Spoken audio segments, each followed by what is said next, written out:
I would say, yeah, the idea of being practical is extremely interesting. Um, and when I mentioned Ken Wilber, and the idea of growing up, which I would argue is basically spiral dynamics, but the idea is you can only develop like a half a stage at a time, and that's a complete shift in your worldview.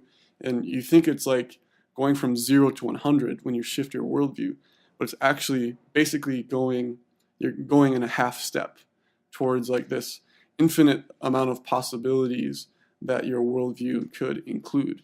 Um, but an example I would think is maybe your group identity could shift, and this half step would be like the God, assemblies of God, for example.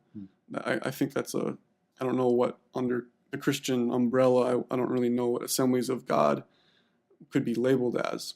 But if you say like we, the assemblies of God, one step up would be we all Christians. So now you're identifying with the group of Christians, whereas you started as a specific sect of Christianity, and now you're saying we the Christians because you're seeing that it's more useful for you, your ego, you to align yourself with Christians now because, and this is why, is because the life conditions, basically the world, is becoming more complex. So there's more diversity that is like endangering your group identity. So in one sense, it's hopeful because you're expanding your group identity. And if the goal is to expand your identity with all people, well, that's a step towards that. Right? Absolutely. But the dilemma that I see is, can you enter into that larger identity and claim it without some notion of building up the sense of the other? Do you know what I mean? Like, not quite. So if I identify not just as, what was the sect that you used? The Assemblies of God. Yeah, so if I identify as Assemblies of God and have some experience or amalgamation of experiences that gets me to this place where I can say, well, I'm not just that, I'm also Christian. Right. That's good because you're then identifying not with 100,000 people, but with, 1.8 billion people or whatever it is. Right. So that's hopeful because it's moving towards that identification with all people. Right. But can you do that without having a stronger sense of how you're different from, say, Muslim people? Right. That's a good question. I don't know if I completely understand, but like, does that entering into this broader definition of identity come with this elevated sense of the other? Yeah, I would say I don't know if it like elevates, but like the just the idea of the other changes from like, because when you're Assemblies of God, the danger is other Christians. Like when my parents were kids, it was like the Protestants and the Catholics. They were very against each other in the United States. But when you kind of grow up, you see that like actually the quote unquote enemy from that perspective is now like Islam and Buddhism and other religions. So then you join forces with Christians in general, and now you're the group. And so instead of Catholics being the enemy, now Muslims and Buddhists are the enemy. But it's not like the enemy becomes more heightened. Like the idea of like the archetype of enemy becomes more heightened. It's like it just shifts. I would argue, but I've never really thought about that. But I think so equally. Like, so if you're going into a war for the Assemblies of God, you're as likely to sacrifice yourself in a war, versus like if you're fighting for all Christians against Muslims, you'd be as equal to go to war for that group identity. Yeah, so that's a really good question. And I think to develop that, you need to go like half step by half step. And so, and that's where the practical conversation needs to come, is how to bring you as an individual up a half step today. Mm. So that's what I would say, to go back to that conversation. Like, what do I do today?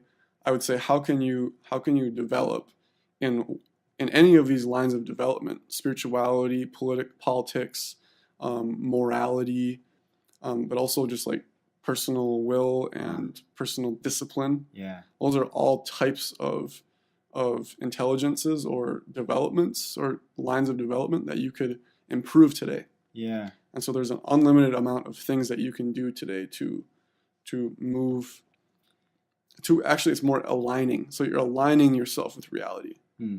And that reality is becoming more and more complex. And that's what's scary to people. For example, from my opinion, a lot of people who are really fervent supporters of like Jordan Peterson, for example, Mm-hmm. it's like this, their identity as like a man, or as like I believe in capitalism, for example, 100% without question. I don't see the nuances of like allowing a little bit of taxation here and there. No, I'm a capitalist. But that's being endangered by this more nuanced view of combining kind of like, you could call it socialist, you could, or just progressive economics.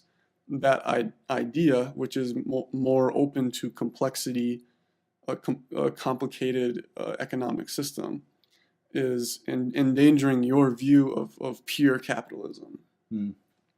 So I think that's very interesting, and that's where development happens, is opening yourself up to more complexity and more paradox even.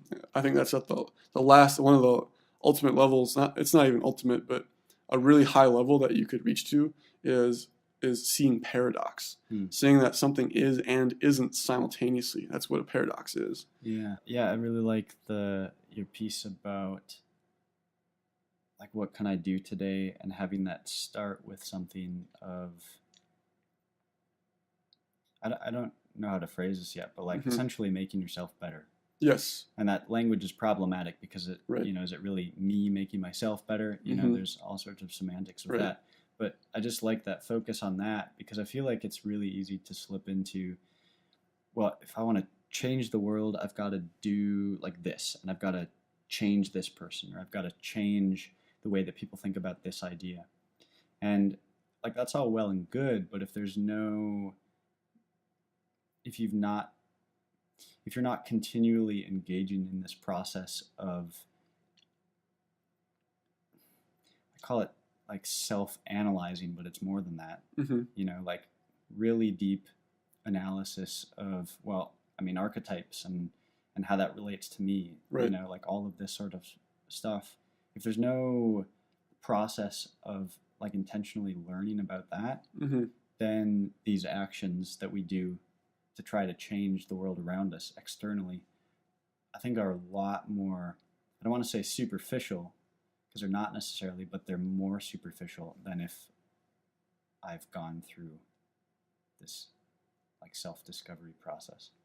Right. Yeah. You can. I mean, I think one of the best teachers, if you're looking for a spiritual teacher, for example, to improve yourself, or you're looking for a self-help guru, I think life itself is the best teacher.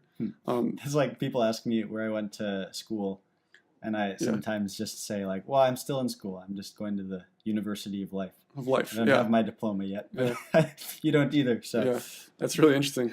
Can you say more about that though? Well, I think it's just what you're saying is that like we can spend so much of our time looking for somebody to teach us, or some experience to teach us, but if we don't have some like meta conception that those pieces that we're learning from that person or this experience is part of life, and it's not necessarily like this person who's teaching you, or this experience, it's what you're drawing from it.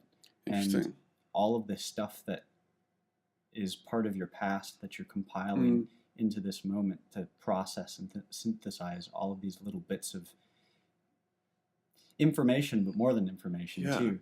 Like that process, like engaging in that process wholeheartedly is the best teacher, right? Yeah. Wow. And I think that's kind of what you're saying.